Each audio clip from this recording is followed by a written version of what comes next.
I spent the majority of my childhood keeping myself occupied because I grew up in a small town where not much happened. It was a safe neighborhood where people waved at each other but didn't really talk. My parents were there, but they were always busy. My dad worked long shifts, and my mom took on odd jobs whenever she could. When I was feeling adventurous, I played outside a lot and explored the woods behind our house. Looking back, I realized how much freedom I had. I could go anywhere, do anything, and no one was really watching at the time. I loved it. I could lose myself for hours climbing trees, gathering strange-looking rocks, and building forts out of fallen branches. I never considered how simple it would have been for someone to be watching me. Only lately did I begin to consider the possibility that someone was the first letter arrived in my mailbox a few weeks ago, wedged between store catalogs and bills.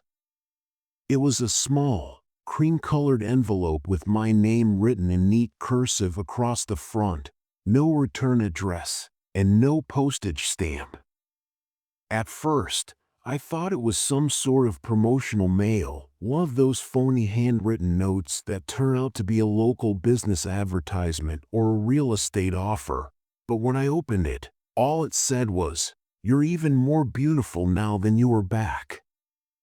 I read it twice, then a third time, trying to figure out what that meant, but it didn't feel like a typical secret admirer note.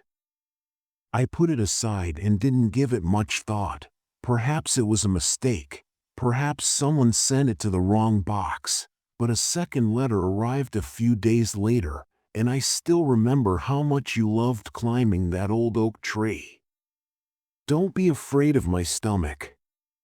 Twisted, there had been an oak tree in my backyard growing up, a massive one with thick branches perfect for climbing. It had been my favorite spot. I used to spend hours up there reading, daydreaming, hiding away from the world. But I hadn't lived in that house since I was 11, and no one, not even my closest friends, had ever mentioned that tree since I held the letter in my hands staring at the words. The handwriting was careful, deliberate, like someone had taken their time writing it. My first thought was that it had to be from someone I used to know, an old friend maybe, but why now? I tried to push it out of my mind. Maybe it was just some weird coincidence. Maybe I was overthinking it. Then the third letter came. This time it wasn't in my mailbox. It was slipped under my apartment door. I still remember your favorite hiding spot, the one behind the shed. No one ever found you there, but I did. I dropped the letter the moment I read it. My hands were shaking because that hiding spot had been mine, and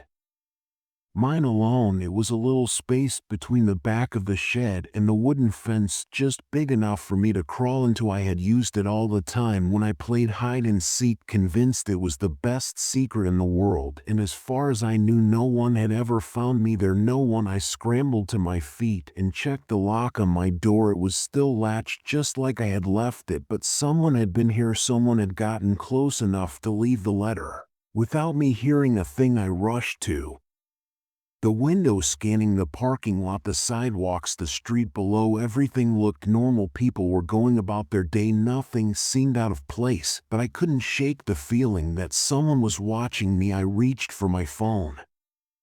Who was I meant to contact? The police, even as my fingers were hanging over the call button. How could I ever explain to them that I was receiving notes on my early years that weren't illegal? I inhaled deeply and made an effort to think rationally. Perhaps I was exaggerating, or perhaps someone from my past had recognized my name, discovered my residence, and chosen to toy with me. However, that idea didn't cheer me up because, whoever it was, they weren't merely sending letters, they were approaching, and I might not find a note the next time. Even with my door shut and the chain fastened, I couldn't get rid of the impression that someone was waiting outside. Every small sound, like pipes groaning, a vehicle driving by on the street, or the wind rattling the window, made me gasp for air. I reminded myself that while I was being worried, paranoia doesn't leave a note on your door. The next morning, I made myself go about my daily activities as usual. I washed, dressed, and prepared coffee, but my hands were still trembling when I grabbed for my keys. I had to find answers at work, but I could hardly focus. My thoughts kept returning to the letters, which brought up memories I hadn't considered in years. I recognized the oak tree, the shed, and the sender. I took out my phone during my lunch break and called my mom. She answered all of my questions, but I hesitated for a moment. She hummed distractedly, and I could hear dishes clinking in the background. "What's up? Do you remember anyone from the old neighborhood? For example, did we ever have a neighbor who was around a lot and paid attention to me?" She laughed lightly. "I was simply wondering why there has been so much nostalgia recently," I said quickly while she sighed, thinking you used to play with a few kids. The Johnsons lived next door, but they moved when you were 10, and there was that one boy, what was his name? You two were always outside together. I felt a cold chill run through me. "What boy? Oh, you wouldn't remember, you were so young," she said. "But there was a kid a little older than you. He lived with his grandmother a few houses down. You followed him everywhere." I gripped my phone tighter. "Mom, what was his name?" She hesitated. "Oh, it's been so long, honey. I don't know. We didn't know them well, and I think they moved away before we did." A pit formed in my stomach. Someone from that neighborhood had been watching me for years. I took a shaky breath. "Did anything weird ever happen back then?" "Weird?" she repeated. "No, I don't think so. It was a safe neighborhood." Why, I almost told her, almost mentioned the letters, the handwriting, the fact that someone had found me after all this time.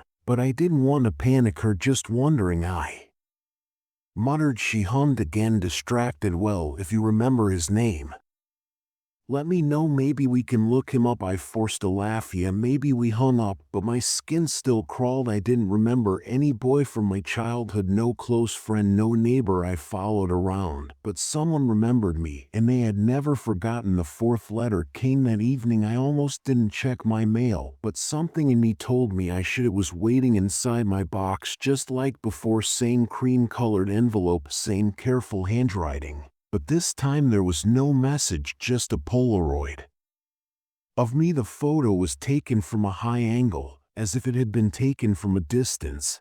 But I knew what I was wearing because it had been taken right outside my building before I left for work. This time, I didn't hesitate and ran inside, locked my door, and grabbed my phone. My head whipped around, scanning the parking lot, the sidewalk, and the windows of the apartments across the street, and my heart slammed against my ribs, and they were watching me. I called 911 because I couldn't stand this any longer, and the dispatcher picked up on the second ring. "What emergency do you have?" My voice trembled as I swallowed hard and gripped the Polaroid so tightly that my fingers bent the edges. "I think someone is stalking me. Could you tell me what's going on?" "I've been receiving letters from someone who knows specifics about my childhood, and tonight they left a picture of me that was taken this morning outside my apartment. I believe that whoever it is has been observing me. Do you see anybody outside right now?" The dispatcher's tone became more concerned. My heart wouldn't stop, so I turned to my window and cautiously peered through the blinds. The street appeared the same as usual, with cars parked along the curb, street lights reflecting off the pavement, a couple walking their dog, and a man in a hoodie heading toward the bus stop. No one was staring at me or standing motionless, but that didn't mean they weren't there either. I said, barely raising my voice above a whisper, "All right, I'm sending an officer to your location. Keep your doors locked. Don't open them for anyone other than the police." I hung up and retreated, my heart checking that everything was in its proper place. Then I grabbed the letters and the Polaroids spread out on my kitchen table. Seeing them all together made my stomach turn. I tried to make sense of it. If this was someone from my childhood, why now? What did they want? And then I realized something. The letters had started arriving exactly 1 week before my birthday. I shuddered. The knock on my door made me jump. I checked the peephole. A uniformed officer stood outside. I opened the door just enough to see his face. "Are you the one who called?" he asked. I nodded and let him in, locking the door behind him. Officer Grant. According to his badge, mid-40s, tired eyes, the kind of cop who had seen everything. I handed him the letters and the Polaroid, and he examined them quietly. "This handwriting, you're sure you don't recognize it?" I thought maybe it could be someone from my past, I admitted, "but I don't remember anyone who would do this." He nodded, flipping through the notes. When he reached the photo, his expression darkened. "This was taken today, this morning," he sighed, rubbing his temple wet. "Pull security footage from your building, see if we can get a face." He glanced at me. "Have you noticed anyone following you?" "No," I said, "but I feel like I'm being watched." He didn't dismiss me. That was the only thing that kept me from completely falling apart. "Here's what we're going to do," he said. "We'll have a patrol car swing by your building a few times a night. If you see anything out of place, you call us." "Okay," I said, but I wasn't sure I felt any safer. He left a few minutes later, taking the Polaroid and one of the letters for evidence. I double-checked my locks again before heading to my bedroom, but I didn't sleep. The next morning I left my apartment, cautiously scanning the parking lot, the sidewalks, every shadow, nothing. I tried to go about my day, but my nerves were shot. I flinched every time my phone buzzed, every time I thought I caught movement out of the corner of my eye. Then around noon my phone rang, an unknown number. I hesitated, then answered. "Hello." Silence. I checked the screen. The call was still connected. "Who is this?" I demanded. And then a voice I didn't recognize spoke. "Happy birthday." My blood turned to ice. Click. The line went dead. I stood frozen. My breathing came in rapid gasps, and they recognized that it was my birthday.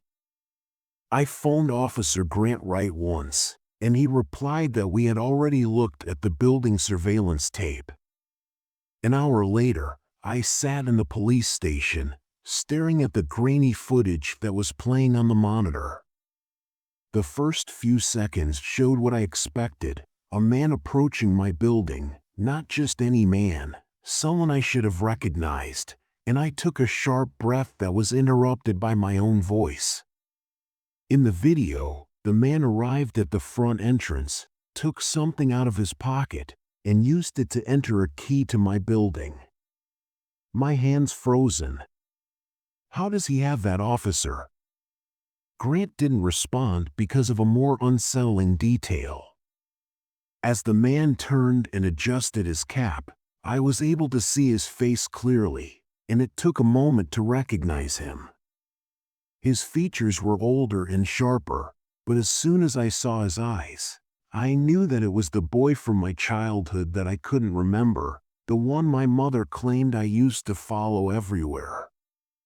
He had found me, and he still remembered everything. That night I packed a bag. The police were looking into it, but I wasn't going to wait for answers. If he had my building key, he was closer than I had ever realized, and he was watching me. I booked a hotel under a false name and left town that night without turning around because I wasn't going to give him another chance to get closer.